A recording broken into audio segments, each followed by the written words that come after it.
Buenos días, ¿cómo están? Continuamos con la tercera parte de Caciques de Nicoya. Quería hablarles y acerca un poco de el cabildo indígena que comenzó entre 1550 y 1554. No se tiene la certeza, ¿verdad? Pero así inició en Guatemala. Después nos imaginamos que por ser parte de Nicoya de Guatemala también comenzó pues más o menos en esos años. Pero se sabe del cabildo indígena hasta 1564, donde hubieron elecciones y se escogió ese cabildo indígena. El cabildo indígena distanciaba un poco entre el cabildo español, ¿verdad? Porque tenía que más que todo resolver los problemas indígenas. Eso sí, bajo la observación del alcalde mayor. Los indígenas no podían juzgar ni a españoles, ni a negros, ni a mulatos. Eso era correspondencia propiamente de las autoridades españolas. Más que todo se dedicaban a asuntos indígenas, asuntos de tributos, de la construcción de iglesias, de calles, del cabildo, repartición de tierras. Entonces, cosas más propiamente que tienen que ver con los indígenas. Y se escogían en esa época cada 2 años, ¿verdad? Una ceremonia hecha en el cabildo, donde pues mediante la presencia del alcalde mayor en este asunto, que era español, se hacían las elecciones correspondientes. Para 1564 se tiene certeza de que Juan Romo fue alcalde mayor. Sin embargo, desde 1561 ya él había sido elegido. Pero en un documento de esa fecha nos da muestra más o menos de lo que él hizo. Se puede decir que Juan Romo posiblemente fue el primer alcalde mayor que hizo los trazados del pueblo de Nicoya, pues los cuadrantes a la usanza española. Porque anteriormente a eso se describe pues que estaba basado Nicoya en un pueblo indígena. Entonces no se habían trazado sus carreteras. Tal vez pues la primera iglesia más o menos seria que se puede datar de esa época más o menos. Aunque no hay certeza porque no menciona descripción de iglesia alguna. Pero sí se dice que para la mejor recolección de tributos y asuntos religiosos y hacer cumplir la autoridad más fácilmente, pues se mandó a traer a más indios de los montes, de los lugares aledaños, y se les centró en lo que hoy es el pueblo de Nicoya. Entonces Juan Romo pues es el primer alcalde que hizo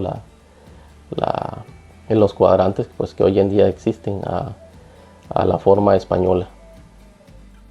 Para eso les voy a leer un extracto más o menos de ese documento que da cuenta de lo que les estoy hablando. Dice lo siguiente: a la cuarta pregunta dijo aquel, no se halló el tiempo que los indios moradores del dicho pueblo de Nicoya, vido estar los naturales congregados puestos en policía con un pueblo formado al modo de los españoles lo hacen. Y este testigo que de ello le resulta bien a los dichos naturales, porque serían más doctrinados en nuestra santa fe católica. O sea que era mejor para ellos tenerlos la mayoría indígenas en un solo punto, en un solo pueblo. Entonces por eso se mandó a recoger y a que los indios se centraran en el poblado para así pues predicarles la fe católica. A la quinta pregunta dijo que atento a lo que este testigo había oído, que estos naturales estaban apartados y metidos entre montañas que ahora están congregados y puestos en policía y formados en un pueblo, y se han quitado las arboledas y los montes, y de ello les parecía a este testigo resultó a los naturales gran bien y sanidad para sus personas, y más aparejadas estando congregados para depender de la doctrina evangélica y no usar de sus ritos por ser mejor, por amor o temor atraído, de lo cual entiende este testigo se sirve Dios y su majestad de tal obra, y esto lo sabe. Bueno, como lo menciona el texto exterior de aquella época, nos da cuenta de eso, pues lo mismo que le había mencionado, que a partir posiblemente de entre 1561 y 1564, Nicoya se pasó a ser el pueblo de lo que es ahora, ya un pueblo más serio en su conformación. No sabemos pues si antiguamente pues Nicoya habría estado en otro sitio o sigue estando ahí, pero ahí se escogió el sitio para para conformar el trazado y edificar pues posiblemente la primera iglesia más seria, ¿verdad?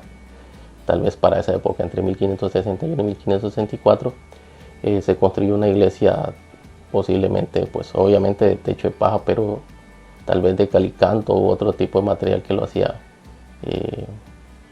un poco más diferente a la que había anteriormente, que entre 1522 y 1560 posiblemente, que no sabemos cómo era, pero tal vez era simplemente de paja. Entonces por eso es que este documento es muy importante. Bueno, no se menciona en sí cacique, pero ya más adelante veremos de que sí había. Pero solo tenemos la certeza de uno, obviamente. Y bueno, también comentarles pues que Nicoya en esa época, 1560, sirvió como granero para la siguiente conquista de Costa Rica, con alpargatas, lo que son zapatos y cuero de venado, maíz, frijoles y otro tipo de productos, miel. Fueron cosas que ayudaron mucho a los españoles a seguir en la conquista de Costa Rica. Entonces Nicoya fue catapulta para lo que hoy fue la colonización de este país, y no solo de este país, también de Nicaragua. Entonces de antemano se sabe por varios documentos que los indios chorotegas o los indios de esta zona eran muy amigos de los españoles, por tanto colaboraron mucho con las expediciones de esta, con traductores y también con indios de carga. Y bueno, para 1577 aparece en un documento un exalcalde mayor llamado Francisco de Céspedes reclamando su pago, pero en este documento se menciona a un cacique, a don Juan. Se le menciona dentro de lo que es el cabildo indígena, y se menciona como alcaldes a Alonso y Pedro, y a Bartolomé como regidor, y a don Miguel como alguacil mayor. Entonces vemos como la conformación del cabildo para esas épocas ya era algo serio en esta zona. E igual dentro de lo que es este documento de Francisco de Céspedes, pues él habla acerca de lo que había hecho Juan de Romo en la conformación del pueblo de Nicoya. Por eso es que estos documentos son tan importantes, porque nos brindan pequeñas características que nos dan a mostrar cómo era la situación. Sin embargo, no es una descripción tan completa, pero ya uno se hace la idea más o menos de cuándo empezó qué cosa aquí en esta zona. Y bueno, pues la figura del cacique fue muy importante pues en esas épocas, desde el inicio de la conquista hasta la independencia, por el motivo de que sirvieron de intermediario entre el pueblo indígena y los españoles. Era una figura desde la época precolombina, y los españoles supieron pues mantenerla para así tener tranquilo al pueblo indígena, y pues que no hubiera problemas en ellos, eran intermediarios. Y pues qué más decirle, en 1581 pues ya se menciona también al famoso puerto de Santa Catalina, donde se construían barcos de pequeño calado, con una veintena de españoles viviendo ahí en esa zona, y con ayudantes esclavos, mulatos o negros, y algunos indígenas que colaboraban. Entonces esa época fue una industria muy cuantiosa en esta zona. También de decir de que algunos documentos también se hicieron en este astillero, se escribieron en este astillero, que son poquísimos realmente, pero los hay. Entonces no queda más que decir, y esperen una cuarta entrega de Caciques de Nicoya, dado que está muy interesante. Para apoyar al canal, denle like a Historia y Aventura, y denle en seguir, la campanita, ya saben, doble clic para que les lleguen todas las actualizaciones. E igual en mi página de Facebook, Recuperando la Historia de Guanacaste, igual da like.